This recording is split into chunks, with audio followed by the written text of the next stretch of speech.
Ya, pemirsa, kembali di Market Review. Sebelum saya lanjutkan perbincangan bersama Bapak Beni Sutrisno, Ketua Gabungan Eksportir Indonesia, saya akan menuju ke beberapa data yang sudah kami siapkan. Di antaranya adalah mengenai neraca dagang Indonesia dari September 2020 hingga Januari 2021 secara historikal, seperti Anda saksikan. Dan seperti tadi juga Pak Beni sampaikan, trennya Indonesia selalu catatkan surplus.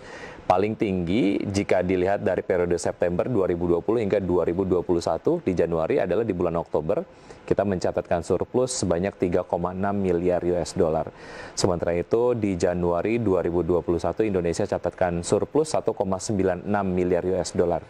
Kami kompilasi datanya dari BPS di bulan Februari tahun 2021. Sementara kalau kita spesifik bicara mengenai ekspor dan impor Indonesia di bulan Januari tahun 2021. Untuk ekspor kita di angka 15,3 miliar US dollar. Sementara itu untuk impor lebih rendah, tentunya ini yang menyebabkan Indonesia mengalami surplus di bulan Januari 2021. Impor hanya di 13,3 miliar US dollar. Kemudian masih spesifik bicara mengenai kondisi perdagangan Indonesia di tahun 2021 di bulan Januari. Ini adalah mitra-mitra dagang di Indonesia yang Indonesia catatkan surplus. Di antaranya adalah dengan Amerika Serikat surplus 1,09 miliar US dollar, kemudian dengan India surplus 0,56 miliar US dollar dan dengan Filipina 0,5 miliar US dollar. Sementara itu dengan beberapa mitra dagang yang Indonesia catatkan defisit di bulan Januari tahun 2021, diantaranya adalah dengan China 1,09 miliar US dollar. Kemudian dengan Australia defisit 0,24 miliar US dollar dan dengan Korea Selatan 0,19 miliar US dollar. Saya lanjutkan perbincangan bersama Pak Beni. Pak Beni, satu yang menarik adalah ketika tadi kita bahas mengenai komoditas exotic fruits yang memang belum bisa tembus ke pasar Korea Selatan begitu ya. Salah satunya adalah concern mengenai lalat buah untuk mangga asli Indonesia. Padahal secara potensi ini cukup besar ya Pak Beni, kalaupun memang bisa masuk ke pasar Korea Selatan. Ya, saya kira mangga kita kan ditanam oleh rakyat, jadi kebunnya kebun rakyat. Nah itu mungkin standar kualitas buahnya agar bersih dari lalat buah itu memang tidak seragam. Dan kalaupun ada lalat buahnya, itu ada cara, ada treatmentnya. Nah ini tugas daripada Kementan lah. Saya kira Kementan sudah paham betul masalah ini. Baik, sudah 16 tahun untuk komoditas exotic fruits asli Indonesia untuk menembus ke pasar Korea Selatan, tapi belum juga berhasil. Kalau dilihat dari upaya, mangga saja ya, baik. Yeah. Kalau dilihat dari upayanya, seperti apa Pak untuk menyeragamkan kualitas tadi? Menurut Anda apakah kemudian sudah on track atau seperti apa Pak Beni? Saya kira udah on track. Balai karantina di mana-mana sudah mengetahui hal ini dan mereka mengetahui apa maunya Korea Selatan. Oke. Tapi memang secara kualifikasi untuk masuk ke sana sangat-sangat ketat. Kalau dilihat dari poin-poin karantinanya, Pak Beni, apakah ini memang masuk akal dan doable, artinya oleh produsen mangga dari Indonesia untuk bisa menembus pasar Korea Selatan? Ya, tentu ada cost. Kalau masalah treatmentnya itu hot water treatment. Nah, hot water treatment itu ada waktu berapa lama dia harus ditreat dengan hot water, dan waternya temperaturnya kalau nggak salah 80 derajat. Baik. Upaya untuk mempenetrasi potensi dagang dengan Korea Selatan sebetulnya ini sangat bisa digali apabila kedua negara memang sepakat lah ya untuk melakukan penetrasi perdagangan ke setiap negara masing-masing. Karena kita juga sudah melakukan kesepakatan dagang antara Indonesia dengan Korea Selatan, IKCPA. Nah, betul. Apa yang bisa dieksplor dari ini Pak Beni supaya kemudian ya Korea Selatan sebagai salah satu mitra dagang yang cukup penting dapat kita maksimalkan potensi dagangnya?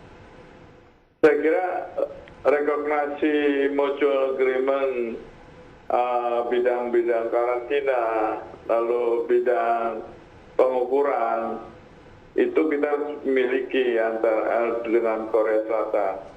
Kita kan Korea Selatan juga bagian daripada masuk daripada RCEP.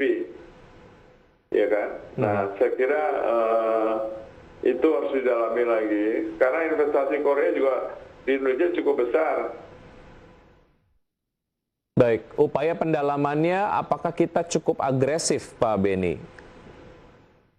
Saya kira kalau ini tugasnya Pak Dubes ya, kita di Korsel, Pak Dubesnya cukup aktif dan cukup terbuka sekali kalau dihubungi.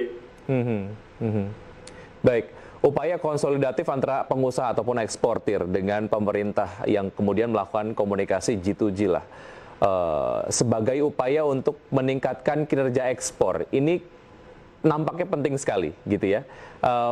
Sejauh ini seperti apa, Pak Beni? Kalau kita kacamatanya perluas, tidak hanya kemudian bicara mengenai market Korea Selatan saja.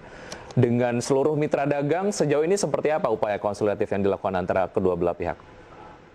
Kedua belah pihak ya, artinya semua saling memberikan informasi mengenai produknya, apakah itu produk manufaktur atau produk agriculture dan produk hasil tambang lainnya.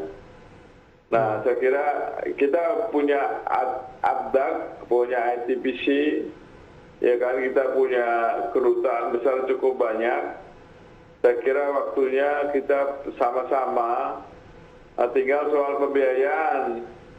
Nah, pembiayaan inilah kuncinya, karena jenis pembiayaan ekspor itu sampai hari ini kita masih seperti yang lama. Padahal kepentingan ekspor pembiayaan, malah pembayaran itu sekarang sangat variatif sekali. Apa yang sudah diupayakan terkait dengan kendala pembiayaan ini, Pak Beni?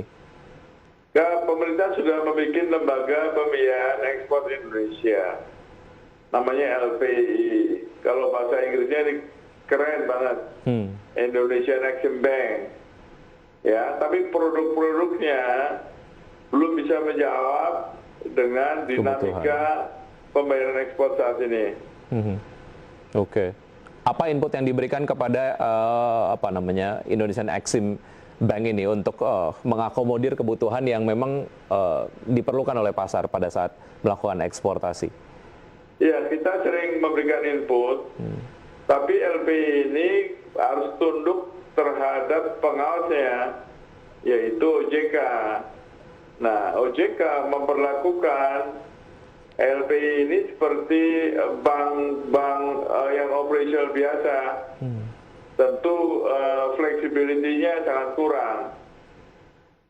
Oke, artinya diperlukan flexibility untuk menyikapi dinamika pasar pada saat melakukan eksportasi, begitu ya?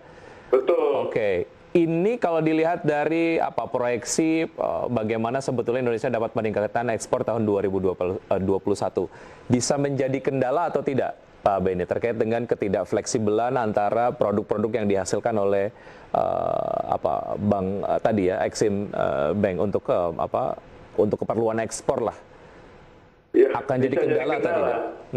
Jadi kendala, dan jadi ekspornya stagnan.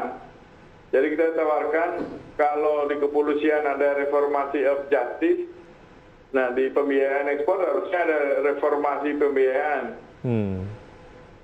Oke. Cukup akseleratifkah untuk bisa penyesuaian itu dilakukan untuk menyikapi dinamika di pasar ekspor, Pak Beni? Artinya kan untuk bisa memanfaatkan pasar ekspor ada momentum kan. Jika kemudian momentumnya lewat, ya potensinya juga akan lewat gitu ya. Nah, kita cukup akseleratif nggak kalau bicara soal infrastruktur kemudian regulasi untuk mendukung kinerja ekspor Indonesia?